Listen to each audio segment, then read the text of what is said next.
కన్నీళ్ళు రేపటి కలలకు బాట వేస్తూ వెచ్చదనం పంచే ఆ జ్వాలలు పిల్లల నవ్వులు చుట్టూ తిరిగి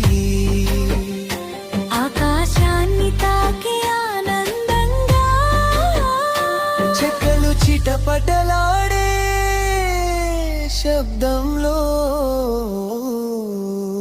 జీవితానికి కొత్త లయ పుట్టింది.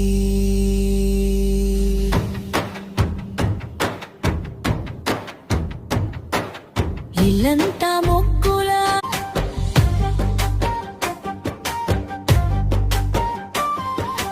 పొలం నిండా పచ్చదనం గాలిలో కోతల సువాసన కాపుల పాటలు మ్రోగగా రైతు ముఖంలో గర్వపు హాసం వెళ్ళెత్తి నమస్కరించిన భూమి తల్లి పంటల వర ఇచ్చిన దైవమని ధాన్యపు గింజల్లో మెరిసింది శ్రమకు దక్కిన విజయకాంతి.